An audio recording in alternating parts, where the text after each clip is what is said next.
I am studying in 10th class.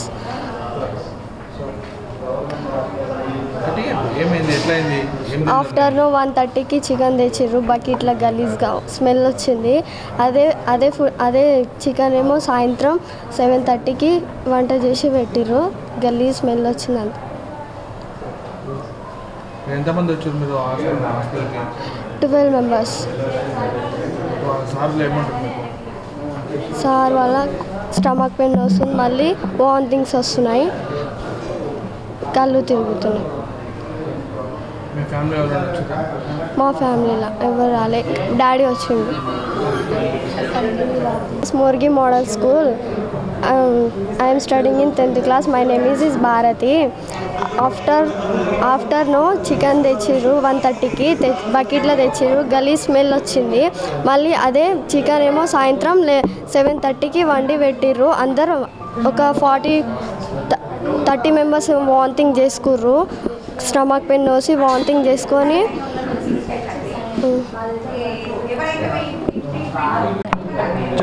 నా పేరు లావణ్య, మాది సిరిగాపూర్. నేను మోర్గి మోడల్ స్కూల్లో చదువుకుంటాను. నిన్న నైట్ చికెన్ తిన్నాము. చికెన్ తినడం వల్ల వామిటింగ్స్ అయినాయి 7 times 6 times అందరికి. కొంతమంది 2 times 3 times అట్లా అయినాయి. అతను ఏమంటారు చికెన్ తెచ్చే అతను ఏమంటారు 10కి 11కి తెచ్చేది 1:32కి తెస్తారు. వాళ్ళు వండే వాళ్ళు ఏమంటారు లంచ్ టైంకి వండుదాం అనుకుంటే వండకుండా నైట్ వండిర్రు. అది పాయిజన్ లాగా మారి ఏమంటారు అందరు తిన్నారు. కొంతమందికి ఏమంటారు వామిటింగ్స్, మోషన్స్ అట్లా అయ్యాయి. 10:30కి వీళ్ళు బాగానే చూసుకుంటారు సార్. వచ్చిన వెంటనే అడ్మిట్ చేసుకుర్రు. అంటే అందరికీ చూసిర్రు. సీరియస్ ఉన్న వాళ్ళ గ్లూకోజ్ అవన్నీ పెట్టేసిర్రు. అంటే కొంచెం చికెన్ తినడం వల్ల ఏమంటారు స్మెల్ వచ్చిన చికెన్ తినడం వల్ల వామిటింగ్స్ అవి అయినాయి అని చెప్పారు. అంటే ఏమంటారు ఎలా పెట్టిరా స్మెల్ వచ్చిన ఫుడ్ అనుకుంటాను. హాస్టల్ ఇన్ఛార్జిగా పనిచేస్తున్నాను. నిన్న మాకు అరౌండ్ 120 అట్లా మాకు చికెన్ సప్లై అయిందండి వాళ్ళు సప్లయర్స్ నుండి. సో దాన్ని వంట వాళ్ళు స్మెల్ వస్తుంది అన్న కూడా నాకు అక్కడ ఉన్న కేర్ టేకర్ కానివ్వండి, వంట వాళ్ళు కానివ్వండి, ఎవరు కూడా మెసేజ్ ఇవ్వలేదు చికెన్ స్మెల్ వస్తుందని. మామూలుగానే ఉందనుకొని వాళ్ళు వంట చేసినారు. కానీ స్మెల్ వస్తుందని పిల్లలు అన్నారు. అక్కడ అన్న తర్వాత కూడా అది నాకు ఇంటిమేషన్ ఇచ్చి ఉంటే నేను వండకుండండి దాన్ని పక్కన పెట్టేయండి, మామూలుగా వెజిటేబుల్స్ అవి ఉంటే దాంతో వంట చేసేయండి అని చెప్పేదాన్ని. కానీ ఇంటిమేషన్ ఇవ్వలేదండి నాకు. సో వంట వాళ్ళు ఏమైందంటే వాళ్ళు బ్రేక్ఫాస్ట్లో డిన్నర్లో దాన్ని వడ్డించడం జరిగింది. దాంతోపాటు పిల్లలకి ఒక 10 మెంబర్స్కి సిక్ అయ్యారండి ఆ చికెన్ తిని. సో ఇలాంటి చికెన్ సప్లయర్స్కి ఎలాంటి ఇది ఇవ్వకూడదని టెండరర్స్కి కూడా నా నుండి ఒక మెసేజ్ ఇవ్వడం జరుగుతుంది. ఇలా సప్లయర్స్ ఇస్తున్నారని చెప్పి నేను ఆఫీస్కి కూడా ఇంటిమేషన్ ఇవ్వడం జరిగింది. సార్ వాళ్ళు కూడా తనపైన యాక్షన్ తీసుకుంటామని అన్నారు. Thank you. నా పేరు రాజేశ్వరి అండి. నేను మోర్గి హాస్టల్ ఇన్ఛార్జిగా వర్క్ చేస్తున్నాను. ఏఐఎస్ఎఫ్ సంగారెడ్డి జిల్లా ప్రధాన కార్యదర్శిగా పనిచేస్తూ ఉన్నా. ఈరోజు ఏదైతే సంగారెడ్డి జిల్లా నారాయణఖేడ్ నియోజకవర్గంలోని నాగల్గిద్ద మండలం మోర్గి మోడల్ పాఠశాలలో నిన్న రాత్రి ఫుడ్ పాయిజన్ కావడం జరిగింది. అందులో భాగంగా ఈరోజు మేము మా ఏఐఎస్ఎఫ్ ఆధ్వర్యంలో విద్యార్థులకి అస్వస్థకు గురైన విద్యార్థులని పరామర్శించడానికి ఈరోజు మా విద్యాసంఘం ఆధ్వర్యంలో రావడం జరిగింది. ముఖ్యంగా ఈ ప్రభుత్వ హాస్టల్లో కానీ, వసతి గృహాల్లో కానీ, అదేవిధంగా గురుకులాల్లో కానీ జిల్లా వ్యాప్తంగా కాదు రాష్ట్ర వ్యాప్తంగా కూడా ఈ ఫుడ్ పాయిజన్ ఘటనలు జరుగుతూ ఉన్నాయి. మేము ఏఐఎస్ఎఫ్గా ఒకటే అడుగుతూ ఉన్నాం, ప్రభుత్వం మంచి ఉద్దేశంతో కోట్ల రూపాయలతో ఈరోజు విద్యార్థులకి 3 పూటల భోజనం కానీ అదే పౌష్టికారం అందించే చికెన్, మటన్, ఎగ్ ఇలాంటి అన్నీ ప్రోత్సహిస్తున్నప్పటికీ ఈ కాంట్రాక్టర్లు నిర్లక్ష్య ధోరణి, అంటే ముఖ్యంగా వాళ్ళకు రావాల్సింది లాభాలు. ఆ లాభాలకు ఉద్దేశించి ఈరోజు నాణ్యమైన భోజనం కానీ చికెన్ విషయంలో ఖరాబ్ అయిన చికెన్ తీసుకొస్తే తక్కువ రేటుకు వస్తుంది. ఆ తక్కువ రేటు వస్తే మాకు లాభాలు వస్తాయి. ఆ లాభాల ఉద్దేశంతోనే ఈరోజు విద్యార్థులకి నాణ్యమైన భోజనం అందించలేకపోతాం. ముఖ్యంగా అధికారుల నిఘా కరువైంది. అదేవిధంగా జిల్లాలో ఉన్నటువంటి రాష్ట్రంలో ఉన్నటువంటి విద్యారంగ సమస్యల మీద కాకుండా ముఖ్యంగా మీ పిల్లలకు కూడా ఇదే విధంగా మీరు భోజనం ఇదే వండిన భోజనమే మీరు పెడతారా అని చెప్పేసి మేము అడుగుతా ఉన్నాం. ఈ కాంట్రాక్టుల దోపిడీ వ్యవస్థ వీడనాడాలి. ఇంతకుముందు కూడా గతంలో కొంతమంది అధికారులను సస్పెండ్ చేయడం జరిగింది. దాని తర్వాత మళ్ళీ ఏదో లంచాలు ఇచ్చి ఇంకో దగ్గర పోయి మళ్ళీ జైన్ కావడం జరుగుతుంది. అలాంటిది కాకుండా వాళ్ళ మీద కఠిన చర్యలు తీసుకొని వాళ్ళకి సస్పెండ్ చేయడమే కాదు, ఇలాంటి ఘటనలకు కారణమైన వారిని కఠినంగా శిక్షించాలని చెప్పేసి మేము ఏఐఎస్ఎఫ్ సంగారెడ్డి జిల్లా పక్షాన తెలియజేస్తూ ఉన్నాం. రానున్న రోజుల్లో మేము ఆల్రెడీ ఈ విద్యారంగ సమస్యల మీద 13 తారీఖున బంద్ కూడా నిర్వహించడం జరుగుతుంది. ఈ ముఖ్యంగా హాస్టళ్ల సమస్యలు ఈ వర్షాకాలం వచ్చిన సీజన్లో విద్యార్థులకి దోమలు కానీ మరుగుదొడ్ల సమస్యలు కానీ కొన్ని ప్రహరీ గోడలు కూడా సక్రమంగా లేవు. ఆ విధంగా ఈ యొక్క విద్యార్థులకి ఇవన్నీ కావడానికి కారణం ఈ వర్షాకాలమే కాదు, ఎప్పటికీ ఈ పాఠశాలల్లో ఫుడ్ పాయిజన్లు జరుగుతూ ఉన్నాయి. దీన్ని ముఖ్యంగా అధికారులు అడ్డుకట్ట వేయాలని మేము ఈ సందర్భంగా తెలియజేస్తాం. ఈ నారాయణఖేడ్ నియోజకవర్గంలో ప్రతి సంవత్సరం ఏదో స్కూల్లో కానీ గవర్నమెంట్ కాలేజీలో కానీ ఇలాంటివన్నీ జరుగుతున్న పరిస్థితి ఉంది.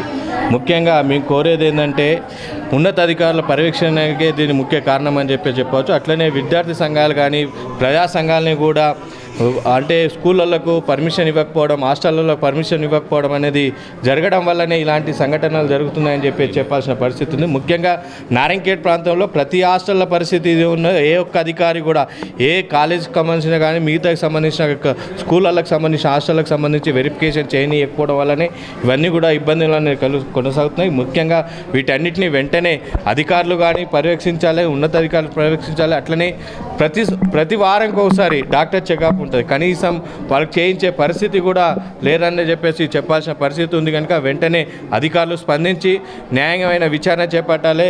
ఇబ్బంది లేకుండా పిల్లలందరికీ కూడా మెరుగైన వైద్యం అందించే విధంగా ప్రభుత్వం కూడా చర్యలు తీసుకోవాలి. ఇక్కడ ఉన్న డాక్టర్స్ కూడా దాన్ని పర్యవేక్షించి చేయాలని కోరుతాం. ఒకవేళ వీళ్ళు స్పందించకపోతే హాస్టల్ని కూడా ముట్టడించి ఆందోళన కూడా చేపడతామని హెచ్చరిస్తున్నాం. నమస్కారం, నా పేరు మల్గొండ. ఈరోజు ఏంటంటే తెలంగాణ గవర్నమెంట్లో ఎంత ఘోరం అంటే హాస్టల్ లోపలికి రానియనంత పేరెంట్స్కి రానియనంత ఘోరం. ఈరోజు చికెన్ షాప్లో ఏం చేస్తారంటే హడావిడిగా కాంట్రాక్ట్లకు ఇస్తే వాళ్ళు మబ్బులు లేచి చికెన్ కొడతారు. ఆ మబ్బులు లేచి కొట్టే వరకు అది 1:30 వరకు చికెన్ సప్లై అయింది. అక్కడ స్టూడెంట్ చెప్తున్నారు, అక్కడ నారాయణఖేడ్ కృష్ణమూర్తి హాస్టల్. ఇంత ఘోరమా ఇది? అసలు ఏం చేస్తున్నాడు ఇక్కడ నారాయణఖేడ్లో ఎమ్మెల్యే? ఎంపీ ఇక్కడనే, ఎమ్మెల్యే ఇక్కడనే. అసలు ఏం చేస్తున్నారు? హైదరాబాద్కు పరిమితి అవుతున్నారా వీళ్ళు? హాస్టల్ పిల్లలకు చూడరా? మన ప్రాంతం పిల్లలే కదా, ఇంత నిర్లక్ష్యం చేస్తారా? పిల్లలు ఇప్పుడు తల్లిదండ్రులు ఎంత సఫర్ అవుతున్నారు. ఈ రోజుల్లో గవర్నమెంట్ ప్రైవేట్ స్కూల్లో ఫీజులు భారం అవుతున్నాయని గవర్నమెంట్ స్కూల్లో వేసుకుంటున్నారు, హాస్టల్లో చేస్తున్నారు. అటువంటిది ఇంత నిర్లక్ష్యమా? ఇక్కడ ఇలాగే నిర్లక్ష్యం చేస్తే కరెక్ట్ ఉండదు, ఖచ్చితంగా ముట్టడిస్తాం. దానికి చర్య తీసుకోవాలని ఎమ్మెల్యే గారికి ఇక్కడ నుంచి హాస్పిటల్ నుంచి హెచ్చరిస్తున్నాం. ధన్యవాదాలు. నా పేరు ఆనంద్, నేను ఏఐఎస్ఎఫ్ మాజీ జిల్లా అధ్యక్షుడిని. నారాయణఖేడ్ నియోజకవర్గం నాలుగిద్దె మండలం గర్ల్స్ హాస్టల్లో మోడల్ స్కూలు, అందులో ఫుడ్ పాయిజన్ అయి నిన్న రాత్రి సుమారుగా 20-30 మంది వరకు అస్వస్థకు గురైన పరిస్థితి ఉంది. అందులో ఒక 11 మందిని మాత్రం ప్రభుత్వ ఆసుపత్రికి తీసుకురావడం జరిగింది. కొంతవరకు హెల్తీగా ఉన్న వారిని మాత్రం హాస్టల్లో ఉంచి మీకు సీరియస్గా ఉన్న వారికి హాస్పిటల్ తీసుకురావడం జరిగింది. 11 మంది ఇప్పటికే ఇక్కడ ట్రీట్మెంట్ పొందుతారు. అందులో అందరూ కూడా ఆరోగ్యంగా ఉన్నారు. డాక్టర్లు చెప్తారు అందరూ బాగానే డిశ్చార్జ్ చేయాలని కూడా చెప్తా ఉన్నారు. కానీ వాస్తవానికి ఫుడ్ పాయిజన్ ఎందుకు జరిగింది? హాస్టల్లో జరుగుతున్న పరిస్థితులు భయంకరంగా మారుతున్న పరిస్థితులు. సరైన ఫుడ్ లేకుండా ఈరోజు నాణ్యత లోపించిన ఫుడ్ అందించడం వల్లనే ఈరోజు విద్యార్థులు అస్వస్థకు గురైన పరిస్థితి ఉంది. అక్కడ విద్యార్థులు చెప్తా ఉన్నారు, వాళ్ళకి చికెన్ వడ్డించిన పరిస్థితి నిన్న, అది భయంకరంగా దుర్వాసన వస్తున్నప్పటికీ వీళ్ళకి వడ్డించిన పరిస్థితి.